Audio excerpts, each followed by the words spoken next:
एक तर आमचं मत आहे की कोणाला मारू नाही, कोणाला त्या ठिकाणी हाणामारी नाही तर ऑफिस घर तिथं फोडलं गेलं नाही पाहिजे। पण इथं असणाऱ्या सर्व लोकांना मला एवढंच सांगायचंय, तुम्ही मराठी आहात नाही तर नाही, तुम्हाला मराठी येत नसली, तुम्ही बाहेरच्या राज्यातून या महाराष्ट्रामध्ये या मुंबईमध्ये येऊन राहत असला, तुमचं घर त्या ठिकाणी चालवत असाल तर आमचं एवढंच मत आहे की तुम्हाला मराठी आलीच पाहिजे असं आम्ही म्हणत नाही, पण मराठीचा अवमान तुम्ही करू नका, मराठी अस्मितेचा अवमान तुम्ही करू नका।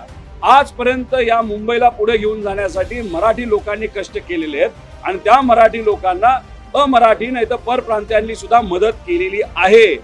पण त्या काळामध्ये मराठी विरुद्ध परप्रांतीय, मराठी विरुद्ध अमराठी असा कुठेही वाद नव्हता, पण जो भाजपने मुद्दा म्हणून वाढवला जात आहे।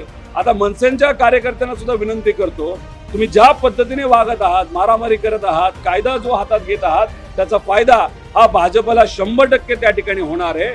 पुढील लोकांना समजून सांगा, बोलून दाखवा, संवाद साधा, त्यातून काय होतंय का बघा। आणि सगळ्या मराठी आणि परप्रांतीयांना मला विनंती करायची, महाराष्ट्रात तुम्ही आजपर्यंत शांततेत राहिलेला आहात, आदर मराठीचा ठेवा, महाराष्ट्र संस्कृतीचा ठेवा, मराठी माणसं तुमच्या बरोबर भक्कमपणे उभी राहतील।